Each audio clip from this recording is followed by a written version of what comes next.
All right, so today we're diving deep into Steve Harvey's world and well, his approach to success. You guys sent in a link to one of his motivational speeches on YouTube, and honestly, I'm already buzzing. The man's energy is contagious. Yeah, there's a reason his message resonates with so many people you know. Mm. He's not afraid to be blunt Mm. and challenge conventional wisdom, Mm.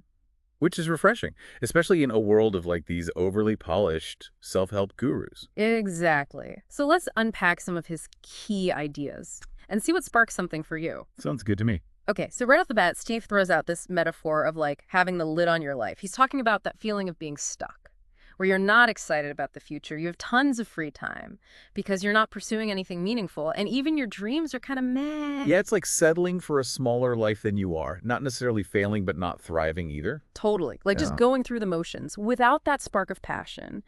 And Steve argues that one of the biggest signs you've got the lid on is if your dreams don't even surprise your friends. Like if they're like, yeah, sure, that makes sense. You're probably not aiming high enough. Yeah, what's interesting is he connects this feeling of stagnation to a fear of change. Mm-hmm.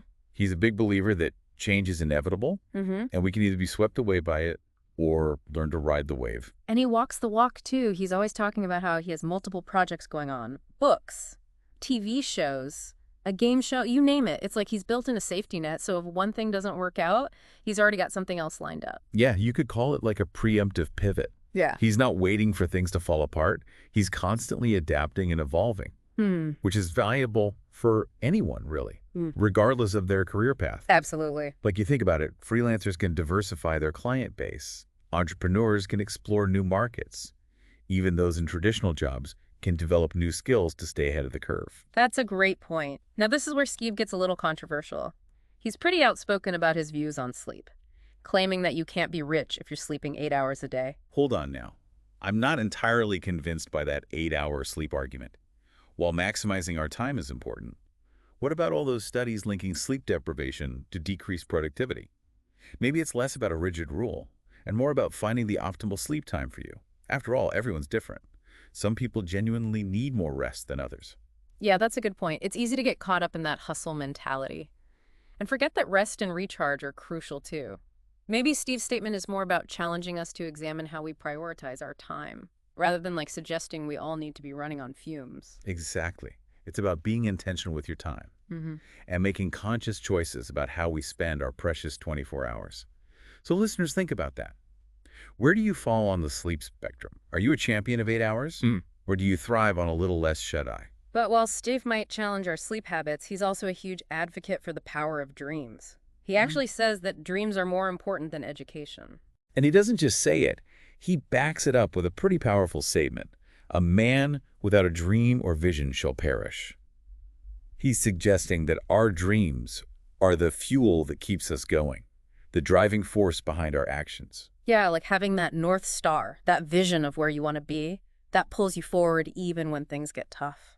What's fascinating is he seems to be saying that passion can trump formal qualifications. Yeah. It's almost like he's suggesting that if you have that burning desire to achieve something, you'll find a way to get the knowledge and skills you need, even if you don't have a traditional degree. He's definitely a believer in that entrepreneurial spirit, that willingness to figure things out and carve your own path. Now, here's a concept that really resonates with me. Steve's idea that thoughts become things. He places a huge emphasis on cultivating positive thoughts, believing they directly impact our outcomes in life. Right. It's like that saying, whether you think you can or you think you can't. You're right. Steve takes it even further, arguing that negative thoughts lead to negative outcomes and vice versa. Mm-hmm. So it's not just about visualizing success. It's about actively managing your mindset Mm-hmm. and choosing to focus on the positive. And it's so true. Think about it. When you're in a good mood, things just seem to flow better. Right. Opportunities appear. Challenges feel less daunting. But when you're bogged down by negativity, it's like you're wearing blinders to all the good stuff. Exactly. So I'm curious, listeners, what are you feeding your mind with? Are you consciously choosing to focus on the positive and nurturing a growth mindset? Or are you letting doubts and fears hold you back? It's something to really think about. Now, one of the things I admire about Steve is that he's not afraid to own his mistakes. Oh, yeah. He actually embraces them as part of his journey. He's incredibly open about his past, sharing stories about failed relationships, financial struggles, even run-ins with the law. Wow.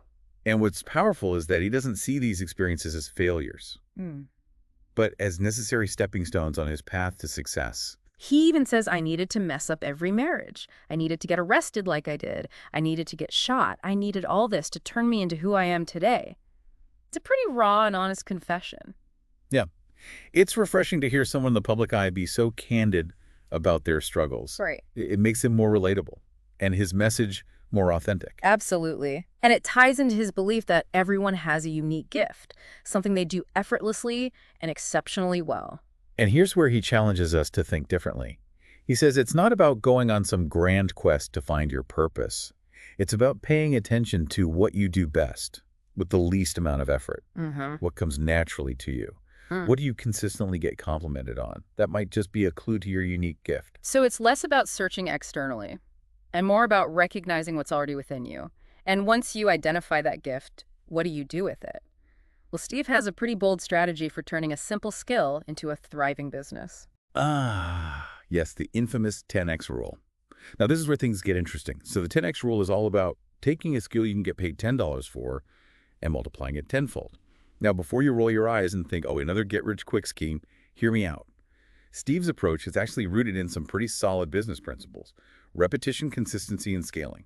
Okay, I'm listening. But honestly, turning $10 into $1,000,000 sounds like a pretty tall order. How does that even work? Well, it starts with identifying that $10 skill. Think about it. What's something you can do relatively easily that someone would be willing to pay you for? Could be anything from baking cookies to fixing computers to offering personalized fitness plans. So let's say I'm like a whiz at organizing. I could offer decluttering services for $10 an hour. Then what? Then you do it 10 times. That's it. You just made $100. Now, granted, that's not going to make you rich overnight, but it's a start. The key here is momentum. Okay, I see where you're going with this. So instead of pocketing that $100, I reinvest it. I find 10 more clients who need their closets organized, and boom, I've got $1,000. Exactly. You're starting to scale up your operation. And here's where things get really interesting. As you continue to multiply your earnings, you might need to think about hiring help delegating tasks, or even like developing systems to streamline your process. So it's not just about doing the same thing over and over again. It's about constantly finding ways to improve and expand. Exactly. And that's where the real entrepreneurial magic happens. Recognizing opportunities, taking calculated risks, and being willing to evolve your business as you grow. This is starting to make a lot of sense, but let's be realistic. Not everyone's going to turn a $10 skill into $1,000,000 empire. Of course not. But that's not really the point, is it? The 10x rule is less about a guaranteed formula for riches and more about a mindset shift. It's about challenging ourselves to think bigger, to recognize the potential in seemingly simple skills, and to believe that we can create something truly valuable with what we already have. You know, Steve uses his own career as a comedian to illustrate this perfectly. He talks about how his first stand-up gig paid him a measly $25. But he didn't give up. He kept refining his material, performing at every open mic night he could find, honing his craft and building a following. And that's a critical point. It's not just about finding your $10 skill. It's about mastering it. It's about becoming so good at what you do that people are willing to pay a premium for your services. Right. He didn't just tell the same jokes over and over again. He studied the greats, experimented with different delivery styles, and constantly sought feedback to improve. It's that dedication and commitment to excellence that ultimately propelled him to success. Absolutely. It's a reminder that success isn't some magical destination. It's a journey of continuous learning and improvement. Now, Steve doesn't shy away from the fact that this journey can be tough. There will be setbacks, challenges, and moments when you just want to throw in the towel. But here's where his unwavering optimism comes in. He believes that even our mistakes can be valuable learning experiences. He even goes so far as to say, embrace your failures. They're just setups for something great. Wow. It's almost like he sees those setbacks as necessary plot twists in the story of our success. It's a powerful way to reframe our relationship with failure. Instead of seeing it as something to be ashamed of, we can choose to view it as an opportunity for growth and resilience. Right. And it's a reminder that we're all works in progress. No one starts out perfect. Success is about learning from our missteps, adapting, and continuously striving to be better. So we've covered a lot of ground here. The lid on life, the power of dreams, the importance of mindset, the 10x rule, and even the value of embracing failure.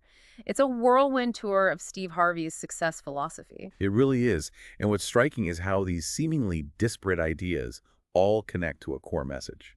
Taking ownership of your life, recognizing your potential, and actively shaping your own destiny. And it's not just about material success either. It's about finding fulfillment, living with passion, and making a meaningful contribution to the world. Now, before we wrap up this deep dive, I'd like to circle back to one of Steve's most thought-provoking concepts, the idea that everyone has a unique gift. Oh, yeah. And he doesn't just leave us hanging with that idea. He actually offers some pretty practical advice for uncovering that gift. He calls it signing the lease on your gift. Right. It's about taking ownership of your talents, recognizing their value, and committing to developing them. He uses the analogy of signing a lease because it implies a sense of responsibility and commitment. It's not just about discovering your gift, it's about investing in it, nurturing it, and putting it to work in the world. It's like saying, hey, this talent, this passion I have, it's not just a hobby, it's something worth investing in, something I can build on. And that's where the real transformation happens. When we shift from thinking, that's just something I'm good at, Right. to this is my gift and I'm going to make something of it. So as we wrap up this deep dive into Steve Harvey's world, I want to leave you with this. If you had to sign the lease on one of your gifts, what would it be? Yeah, that's a great question to reflect on. What comes naturally to you? What do you enjoy doing that doesn't feel like work? Maybe it's writing, playing music, cooking, or even organizing your sock drawer, like we talked about earlier. And don't dismiss something just because it seems small or insignificant. Remember Steve's 10x rule. Even a simple $10 skill, when honed and multiplied, can lead to amazing things. What's important is recognizing the potential in your gifts and being willing to put in the work to develop them. It's about taking ownership of your talents, investing in your growth, and believing in your ability to create something extraordinary. Steve Harvey's message is ultimately about empowerment. It's about reminding us that we all have the power to shape our own destinies, regardless of our backgrounds or circumstances. It's about dreaming big, thinking positively, taking action, and never giving up on ourselves. His story is a testament to the power of resilience, determination, and unwavering belief in oneself. So listeners, what will you sign the lease on today? What gift are you ready to invest in and nurture? Remember, the journey to success starts with a single step. And who knows? Maybe your $10 skill is the key to unlocking a world of possibilities you never thought possible. It's been an inspiring dive into the mind of Steve Harvey. Until next time, keep those lids off those dreams alive. And remember to always bet on yourself